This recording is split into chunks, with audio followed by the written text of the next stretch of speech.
ஆணையத்தினுடைய உத்தரவின்படி வாக்காளர் பட்டியல் சிறப்பு திருத்தம் 1/1/2026 தகுதி நாளாக கொண்டு வெளியிடப்பட்டிருக்கக்கூடிய வாக்காளர் பட்டியலில் உள்ள அனைத்து வாக்காளர்களுக்கும் கணக்கெடுப்பு படிவம் எனுமரேஷன் ஃபார்ம் அப்படிங்கிற அந்த படிவத்தை ஜெனரேட் பண்ணி கடந்த 4ஆம் தேதி முதல் நாம் ஒவ்வொரு வாக்காளருடைய வீடுகளுக்கும் சென்று வழங்கி வருகிறோம். இதுவரையும் அதாவது ஒவ்வொரு மணி நேரத்திற்கும் இந்த எண்ணிக்கை மாறுபடும். இதுவரையும் நம்ம 60% வாக்காளர்களுக்கு இந்த வீடுகளுக்கு வாக்காளர்களுக்கு நேரடியாக அந்த கணக்கெடுப்பு படிவத்தை வாக்குச்சாவடி நிலைய அலுவலர்கள் BLOs கொண்டு போய் கொடுத்துட்டாங்க. ஸோ ஒட்டுமொத்தமாக நமது மாவட்டத்தில் இருக்கக்கூடிய 14,90,000 வாக்காளர்களுக்கு அந்த படிவங்கள் அச்சடிக்கப்பட்டு இதுவரை 8,91,671 வாக்காளர்களுக்கு வழங்கப்பட்டுள்ளது. ஸோ இது இன்னும் ஓரிரு நாட்களில் இந்த பணி முழுமையாக நிறைவடையும். ஸோ அவ்வாறு நிறைவடைந்ததற்கு பிறகு அடுத்த கட்டமாக அந்த படிவங்களை எல்லாம் பூர்த்தி செய்து வாக்காளர்களிடமிருந்து அவருடைய விவரங்களை பூர்த்தி செய்து திரும்ப பெறும் பணி தொடங்க இருக்கிறது. ஸோ அதன்படி நாம் அடுத்த 13ஆம் தேதி, அதாவது வரும் 13ஆம் தேதி அன்று இந்த பணியை, அதாவது பூர்த்தி செய்யப்பட்ட விண்ணப்பங்களை திரும்ப பெறும் பணியை தொடங்க இருக்கிறார்கள். 13ஆம் தேதி முதல் வரும் அடுத்த 25ஆம் தேதிக்குள் இடைப்பட்ட காலகட்டத்தில் வாக்குச்சாவடி நிலைய அலுவலர்கள் ஒவ்வொரு தெருவாக சென்று ஒரு நாளைக்கு சுமார் 60 முதல் 70-75 வீடுகளுக்கு அவர்களால் அதிகபட்சமாக சென்று அந்த பணிகளை எல்லாம் திருப்பி எடுக்க முடியும். ஸோ அதுபோன்று ஒவ்வொரு தெருவாக சென்று அந்த படிவங்களை எல்லாம் பூர்த்தி செய்வதற்கு அவர்களும் உதவி செய்து திரும்பி வாங்கிட்டு வருவாங்க. இந்த மாதிரியான இந்த செகண்ட் விசிட் அப்படிங்கக்கூடிய விசிட் ஒரு 25ஆம் தேதி வரையும் நாங்கள் இதை திட்டமிட்டு செயல்படுத்த இருக்கிறோம். ஸோ இதில் இந்த இடைப்பட்ட காலகட்டத்தில் இருக்கக்கூடிய 2 சனிக்கிழமைகள், அதாவது வரும் 15ஆம் தேதி மற்றும் வரும் 22ஆம் தேதி ஆகிய 2 சனிக்கிழமைகளில் வாக்குச்சாவடி நிலைய அலுவலர்கள் தங்களது வாக்குப்பதிவு வாக்குச்சாவடியை திறந்து அங்கேயே ஒரு சிறப்பு முகாம் நடத்த இருக்கிறோம். அதன்படி சனிக்கிழமை ஞாயிற்றுக்கிழமைகளில் நிறைய பேர் வீடுகளில் வேலைக்கு போகாமல் இருப்பதற்கு வாய்ப்பு இருக்கிறது. அவர்களெல்லாம் தங்களது படிவங்களை பூர்த்தி செய்து அல்லது பூர்த்தி செய்வதற்கான முழு தகவல்களையும் பெற்றுக்கொள்ளும் விதமாக அன்றைக்கு மட்டும் வீடு வீடாக சென்று வாங்காமல் அன்றைக்கு மட்டும் நம்ம வாக்குச்சாவடியிலேயே இருந்து எல்லா வரக்கூடிய வாக்காளர்கள் அனைவர்களுக்கும் அந்த வாக்குச்சாவடியை அமர்ந்து சிறப்பு முகாமில் படிவங்களை திரும்ப பெறுவதற்கான ஏற்பாடுகளை செய்ய திட்டமிட்டிருக்கிறோம். ஸோ அந்த நேரத்தில் அங்கே இருக்கக்கூடிய வாக்காளர்களும் அவர்களுக்கு உதவி செய்வதற்காக தன்னார்வலர்களையும் நியமிக்க திட்டமிட்டிருக்கிறோம். குறிப்பாக இந்த பணிகள் எல்லாம் ஈடுபடுகிற பொழுது வாக்காளர்களுக்கு உதவி செய்வதற்காக இல்லம் தேடி கல்வி தன்னார்வலர், நம்ம சுய உதவி குழுவினுடைய சமுதாய வளர்ச்சி பயிற்றுனர், சமுதாய வங்கி ஒருங்கிணைப்பாளர், சுய உதவி குழு பயிற்றுனர், அப்புறம் டெங்கு தடுப்பு பணிகளில் ஈடுபட்டிருக்கக்கூடிய பணியாளர்கள், ஊராட்சிகள், நகராட்சிகள், பேரூராட்சிகளில் உள்ள பிற பணியாளர்கள் ஆகியோர் எல்லாம் ஒருங்கிணைத்து அவர்களையும் இந்த பணிகளில் ஈடுபடுத்தி இந்த படிவங்களை பூர்த்தி செய்வதற்கு பொதுமக்களுக்கு உதவி செய்வதற்காக ஏற்பாடு செய்திருக்கிறோம். 25ஆம் தேதி திட்டமிட்ட அந்த அட்டவணைப்படி 25ஆம் தேதிக்குள் 2வது விசிட்டை நமது வாக்குச்சாவடி நிலைய அலுவலர்கள் ஒவ்வொரு வீடுகளுக்கும் சென்று நிறைவு செய்ய வேண்டும் அப்படின்னு சொல்லி எல்லாருக்கும் சொல்லியிருக்கிறோம். ஸோ இதன்படி 25ஆம் தேதிக்குள் 2வது விசிட் முடிஞ்சதுக்கு பிறகு திருப்பி தேர்தல் ஆணையம் 3 விசிட்ஸ் செய்ய சொல்லியிருக்கிறாங்க. ஸோ அதன்படி 25ஆம் தேதிக்கு பிறகு 3வது விசிட் அப்படின்னு சொல்லக்கூடிய 3வது விசிட்டுக்கு எடுத்துகிட்டு போய் யார் படிவங்கள் எல்லாம் அதுவரை திரும்ப பெறாமல் இருக்கிறதோ அவர்களது வீடுகளுக்கெல்லாம் சென்று, அதாவது குடிபெயர்ந்த, நிரந்தரமாக குடிபெயர்ந்த அல்லது இறந்து போன absent, shifted and death voters இருக்கக்கூடிய அந்த வீடுகளுக்கெல்லாம் சென்று உண்மையாக அவர்கள் அந்த மாதிரி குடிபெயர்ந்து விட்டார்களா அல்லது இறந்து விட்டார்களா அப்படிங்கிறதையெல்லாம் பக்கத்தில் இருக்கக்கூடிய வீடுகளில் உள்ளூர் அந்த ஆய்வு, லோக்கல் என்கொயரி ஒன்று பண்ணி அதற்கு பிறகு முழுமையாக திருப்தி அடைந்தால் மட்டுமே அது போன்ற வாக்காளர்கள் ஷிஃப்ட் ஆகிட்டாங்க அப்படிங்கிறதையோ அல்லது பர்மனென்ட்லி மைக்ரேட்டட் அப்படிங்கிறதையோ குறித்து கொண்டு அந்த தகவல்களை பதிவு செய்து கொள்வார்கள். இது தவிர அதுவரையும் திரும்ப பெறாமல் இருக்கக்கூடிய பிற கணக்கெடுப்பு படிவங்களையும் மீண்டும் திரும்ப பெறுவதற்கு வாக்குச்சாவடி அலுவலர்கள் அந்த 3வது விசிட்டில் ஃபுல்லாக பண்ணுவாங்க. அது 25ஆம் தேதி முதல் அந்த 3வது விசிட்டை பிளான் பண்ணியிருக்கோம். ஸோ இறுதியாக அந்த பணிகள் எல்லாம் நிறைவு பெற்று 4/12 வரையும் அந்த பணிகள் வந்து ஒரு மாதம் வரையும் அது நடந்து கொண்டிருக்கும். அதற்கு பிறகு வரைவு வாக்காளர்கள் எதில் யாரெல்லாம் இந்த பூர்த்தி செய்து கொடுத்திருக்கிறார்களோ அவர்களெல்லாம் பரிசீலனை செய்து வரைவு வாக்காளர் பட்டியல் வெளியிடப்படும். அதற்கு பிறகு கிளைம்ஸ் அண்ட் அப்ஜெக்ஷன் சொல்லக்கூடிய கேட்பு மற்றும் அந்த ஆட்சேபனை தெரிவிக்கக்கூடிய அந்த ஃபேஸ் வந்து தொடங்கும். இதற்கிடையில் வெளியூரில் இருக்கக்கூடிய வாக்காளர்கள் தங்களது எனுமரேஷன் ஃபார்ம்ஸை வந்து ஃபில்அப் பண்ணி கொடுக்கறதுக்கு வசதியாக கணக்கெடுப்பு படிவத்தினை ஆன்லைன் மூலமாக சமர்ப்பிக்கும் ஒரு வசதியை தேர்தல் ஆணையம் ஏற்படுத்தி தந்திருக்கிறது. ஸோ 7/11/2025 முதல் இந்த வசதி ECI net voters.eci.gov.in என்ற இணையதளத்தில் வசதி செய்யப்பட்டிருக்கிறது. இந்த வசதியின்படி பார்த்தோம்னா அந்த வாக்காளர் தங்களது பெயர் அட்டையில் என்ன பெயர் இருக்கிறதோ அதே போன்ற பெயருடன் பொருந்தி போகக்கூடிய நிலையில் இருக்க வேண்டும்.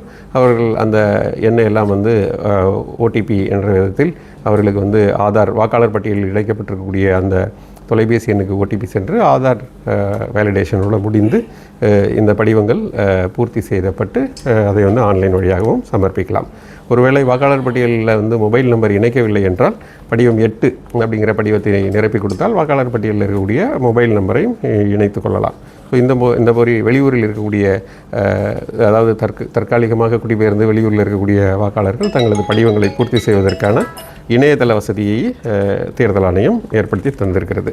ஸோ இந்த நமது வாக்குச்சாவடி நிலைய அலுவலர்கள் இதில் மிக முக்கிய பங்கு வகிப்பதால் வாக்குச்சாவடி நிலைய அலுவலர்கள் தங்களது 2வது விசிட் வந்து எப்பொழுதெல்லாம் செல்லப் போகிறார்கள் என்று ஒவ்வொரு தெருக்களுக்கும் செல்லக்கூடிய அந்த கால அட்டவணையை அந்த வாக்குச்சாவடியினுடைய அங்கீகரிக்கப்பட்ட அரசியல் கட்சிகளினுடைய அந்த பூத் லெவல் ஏஜென்ட்ஸ்ன்னு சொல்லக்கூடிய அந்த வாக்குச்சாவடி முகவர்களுக்கு வழங்க வேண்டும் என்று சொல்லியிருக்கிறோம். அவர்கள் அதை 13ஆம் தேதி வழங்குவார்கள்.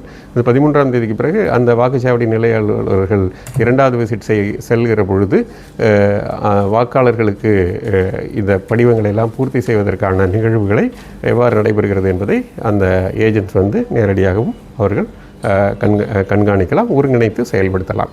ஸோ இந்த ஏற்பாடுகள் எல்லாம் இப்பொழுது நடைபெற்று கொண்டிருக்கிறது. இன்னும் ஓரிரு நாட்களில் நமது மாவட்டத்தில் இருக்கக்கூடிய அனைத்து வாக்காளர்களுக்கும் இந்த படிவங்கள் அதாவது கணக்கெடுப்பு படிவங்கள் எல்லாம் சென்று சேர்ந்துவிடும். அதற்கு பிறகு கணக்கெடுப்பு படிவங்களை பூர்த்தி செய்யும் பணி தொடங்கும் என்றை தெரிவித்துக் கொள்கிறேன். சார், இப்போது தூத்துக்குடியை பொறுத்தளவுக்கு வெளி மாநிலத்துக்காரங்க தான் அதிக பேர் இருக்காங்க. வட மாநிலம் பீகார் உள்ளிட்ட பல மாநிலங்கள் அவங்களாம் எப்படி வாக்காளர் சேர்த்துக்கிடுவாங்க? இல்லை அவங்க வந்து இப்போ பீகாரில் தேர்தல் நடக்குது, இப்போ ஓட்டு போட்டுருவாங்க. ஓட்டு முடிஞ்சதுக்கப்புறம் அங்கே வந்து பேரை மாற்றினா திரும்ப சட்டமன்ற தேர்தலில் திரும்ப ஓட்டு போடுவாங்க. அப்படி ஒரு சர்ச்சை இருக்காது. எப்படி சார்? இல்லை, இப்பொழுது வந்து நம்ம செஞ்சுட்டு இருக்கிற பணி வந்து தீவிர திருத்தம் SIR ஸ்பெஷல் இன்டென்சிவ் ரிவிஷன். இது வந்து ஏற்கனவே வாக்காளர் பட்டியலில் இருக்கக்கூடியவர்களுடைய பெயர்களை வேலிடேஷன் பண்ணக்கூடிய பணியில் ஈடுபட்டிருக்கிறோம். நீங்கள் கேட்பது வந்து புதிய வாக்காளர்களாக சேர்த்தல் அப்படிங்கிறது தொடர்பான பணிகள். பொதுவாக அந்த புதிய வாக்காளர் சேர்த்தல் என்பது இப்போது வாக்குப்பட்டியல் வந்து ஃப்ரீஸ் செய்யப்பட்டிருக்கிறது. இப்போதைக்கு அந்த படிவங்கள் வந்து ஏற்கப்படாது. தேர்தல் ஆணையத்தினுடைய விதிமுறைகளின்படி நிரந்தரமாக குடிபெயர்ந்து வந்திருக்கக்கூடிய இருக்கவர்கள் வந்து அப்ளிகேஷன் கொடுத்தோம் அப்படின்னா அது என்ன விதிமுறைகளின்படியோ அந்த விதிமுறைகளின்படி அது வந்து கன்சிடர் செய்யப்படும். சார், அவங்க பணிகளை முடிச்சுட்டு இங்கே போகிறதுனால கொஞ்சம் அந்த பணிகளை வந்து அந்த துறை சார்ந்த பணிகளை வந்து காலையில் எப்படி செய்யலாம் அப்படிங்கிறதையும் திட்டமிட்டு சொல்லி அந்தந்த மாவட்ட நிலை அலுவலர்களுக்கு சொல்லியிருக்கோம். குறிப்பாக அங்கன்வாடி பணியாளர்கள் மற்ற பணியாளர்கள்லாம் அவர்கள் அங்கன்வாடியில் இருக்கக்கூடிய குழந்தைகளையும் பார்க்கணும், அதே நேரத்தில் இந்த பணிகளில் ஈடுபட வேண்டிய நிலைமைகளில் இருக்கிறதா சொன்னாங்க. ஸோ இது ரெண்டையும் ஒரு மாதிரி பேலன்ஸ் பண்ணி பார்க்குறதுக்கான ஒரு திட்டமிடுதலை சொல்லியிருக்கோம். இந்த பணிகளில் ஈடுபடுத்துவதற்காக அவர்களுக்கு அந்த அங்கன்வாடி மையங்களை வந்து மதியானத்துக்கு பிறகு குறிப்பிட்ட நேரத்துக்கு பிறகு குழந்தைகளை வீட்டுக்கு அனுப்பி விடலாம் அப்படிங்கிறதையும் நம்ம சொல்லியிருக்கோம். சார், அப்புறம் பிஎல்ஓஸில் வந்து இந்த அரசியல் கட்சி தலையீடு இருக்கிறதா வந்து இல்லை, அது அவங்க போய் கொடுக்கறதுனால இல்லை, அது மாதிரி அந்த மாதிரி எந்த விதமான நிகழ்வுகளும் வந்து உறுதிப்படுத்தப்பட்ட நிகழ்வுகள் எதுவும் இல்லை. வாக்குச்சாவடி அலுவலர்கள் BLOs தான் வந்து ஃபார்ம்ஸை வந்து கொடுத்துட்ருக்குறாங்க. வாக்குச்சாவடி முகவர்கள் அந்த படிவங்களை பூர்த்தி செய்து திரும்ப அளிக்கலாம் அப்படிங்கிற அனுமதியை வந்து இவங்களை வந்து தேர்தல் ஆணையமே வழங்கியிருக்கிறது. எனவே அந்த அடிப்படையில் வாக்குச்சாவடி முகவர்கள் வந்து அவர்கள் அதை வாங்கி ஃபில்லப் பண்ணுவதற்கான அனுமதிகள் எப்பொழுதுமே உண்டு. பழைய அட்ரஸ்லேயே கொடுப்பாங்க, புது அட்ரஸ் இப்போது வாக்காளர் பட்டியல் வந்து எந்த இடத்தில் இருக்கிறதோ, எந்த முகவரியில் இருக்கிறதோ அந்த வீடுகளுக்கு அவர்கள் வழங்குவாங்க. சார், இப்போ அந்த சமீபத்தில் சேர்க்கப்பட்ட நரிப்புறம் மக்களுக்கு நம்ம சேர்ப்போம் சார், அதுங்க அவங்களுக்கு என்ன பண்ணிக்கலாம்? இல்லை, அவங்க வாக்காளர் பட்டியலில் இருந்தாங்க அப்படின்னா, இப்போதைக்கு அவங்க பெயர்கள் உள்ளே இருந்துச்சு அப்படின்னா அவர்களும் எஸ்ஐஆரில் அவங்களுடைய பெயர்கள் எல்லாம் வந்து எனுமரேஷன் ஃபார்மில் சேர்த்துருப்பாங்க. அது ஒன்றும் இஷ்யூஸ் இல்லை. அவர்களுக்கான வீடுகள் வழங்கும் நடைமுறைகளை எல்லாம் ஏற்பாடு பண்ணிகிட்டு இருக்கோம். அப்படி வர்ற பொழுது அவங்க பர்மனெண்ட் அட்ரஸ் வந்துடும். இப்போதைக்கு அவங்க எந்த பாகத்தில் இருக்கிறார்களோ அந்த பாகத்திலே அவர்களுக்கு வேலிடேஷன் ப்ராசஸ் பண்ணிடுவோம். 2002 உள்ளது அந்த கண்டிப்பாக சொல்ல வேண்டியதா இல்லை? 2002 பற்றிய விவரங்கள் வந்து இப்பொழுது நம்மளுடைய இதுலேயே இருக்குது, இணையதளத்திலேயே இருக்குது. ஸோ அதை வந்து நம்ம erolls.tn.gov.in அப்படிங்கிற வெப்சைட்டில் வந்து நம்மளே பார்த்துக்கலாம். நீங்களே உங்களுடைய இதை தேடி பார்த்துக்கலாம். அதை தவிர அந்த வாக்குச்சாவடி நிலைய அலுவலர்களுக்கு அந்த பாகத்துக்கான 2002க்கான அந்த வாக்காளர் பட்டியல் கையில் வச்சுருக்காரு. ஸோ அவரும் நேரடியாக பார்த்து அதில் அதை வந்து இந்த இணையதளத்திலேருந்து பார்த்து நம்ம கண்டுபிடிச்சிடலாம். அந்த விஷயங்களே ஈஸியாக தேடி பார்த்துடலாம். இப்போ உங்கள் பேர், அவங்களுடைய அப்பா பேர் அல்லது அவங்களுடைய இல்லை, இப்போ அந்த வேலைகள் எல்லாம் பிஎல்ஓவே வந்து பிஎல்ஓவுடைய கையில் இருக்குது. அது தவிர அவருடைய ஆப்லேயும் அதை தேடி கண்டுபிடிச்சி சொல்லிட முடியும்.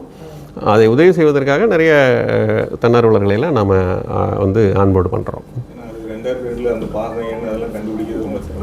இப்பொழுது அவர் எந்த தொகுதியில் இருக்கார் அப்படிங்கிற விவரமோ, அந்த பாகமின்னு தெரியாமல் கூட இருக்கலாம் சில சமயம். எந்த தொகுதியில் அவர் ஓட்டளிச்சிருக்காரு அப்படிங்கிறது, ஓட்டுச்சாவடி அவருடைய பெயர் இருந்துச்சு அப்படின்னும் அவருடைய பெயர் மற்றும் அவருடைய தந்தை பெயர் அல்லது அவருடைய கணவர் பெயர் அந்த மாதிரியான விவரங்களை வந்து அந்த காம்பினேஷன்ஸ் வந்து நம்ம அதில் கொடுத்தோம் அப்படின்னா சர்ச் பண்ணி வந்து கண்டிப்பாக சொல்லிடும். இல்லை, நம்மளுடைய அனைத்து தேர்தல் இதுலேயும் வந்து வாக்குச்சாவடிகளிலும் இருக்குது. 1627 இடங்கள்லையும் நம்ம அந்த ஸ்பெஷல் கேம்ப்ஸ் நடத்துவோம். இல்லை, இதுவரை நம்ம வந்து 60% படிவங்கள் வந்து வாக்காளர்களுக்கு சென்று சேர்ந்திருக்கிறது.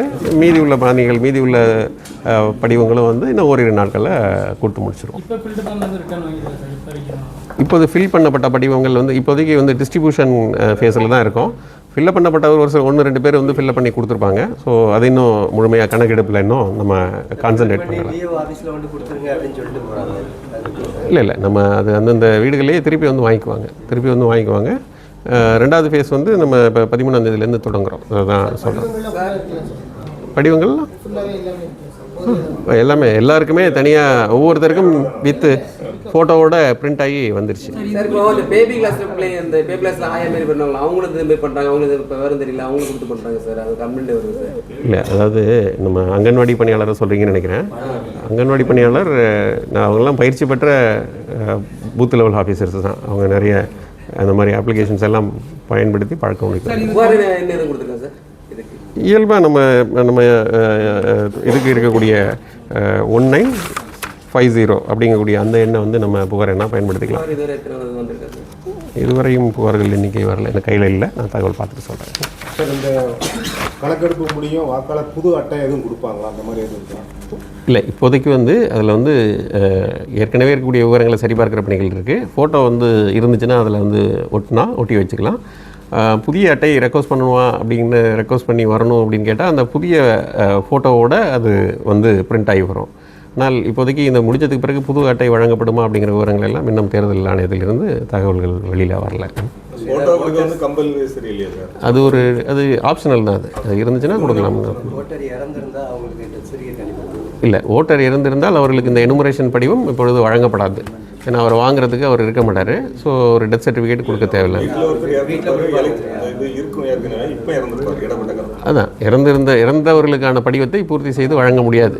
ஸோ எஸ்ஐஆரில் அவருடைய பெயர்கள் வந்து இறந்தவர் என்று மார்க் செய்யப்படும். மெஜரா கோட்ஸ்னு ஒரு பில்டிங் இருக்குல்ல, அந்த பில்டிங்கை டெவலப் பண்ணாமலே அது வந்து பிளாட்டை விளம்பரம் பண்ணிட்டு இருக்காங்க. புக்கிங் பண்ணிட்டு இருக்காங்க. அப்ரூவல் வாங்கலாம் இருக்கு. பெரிய நம்ம என்னன்னு பார்ப்போம். ஏன்னா கடல் தரையிலேருந்து 500 மீட்டரில் இருக்குது. இல்லை, இது சம்மந்தமாக புகார்கள் இப்போ நீங்கள் சொல்லியிருக்கிறீங்க, என்னன்னு பார்த்துட்டு விசாரிப்போம். பெரிய விளம்பரமே ஓடிக்கிட்டு இருக்கு சார். விளம்பரம் 33 லட்சம். நேரில் ஆய்வு பண்ணுங்க சார். இதை பார்க்கலாம். ஏன்னா பழைய கல் கட்டுறமே இடிக்கல, நீங்கள் போகிற வழி தான். ஆனால் அப்பார்ட்மெண்ட் தானே பார்ப்போம் விசாரிக்கலாம். மத்தியானம் மக்கள் ஏமாந்துட்டாங்கன்னு சொல்லி இதாகிடக்கூடாது. சரி நீங்களெல்லாம் விழிப்புணர்வு ஏற்படுத்தணும். நீங்கள் வந்து விசிட் பண்ணிங்கன்னா போட்டுருவோம் சார். ஓகே, சரி, ஓகே, தேங்க்யூ. செய்திகளை உடனுக்குடன் தெரிந்து கொள்ள உங்கள் கரம் டிவியை சப்ஸ்கிரைப் செய்யுங்கள். அதோடு பெல் பட்டனையும் கிளிக் செய்யுங்கள்.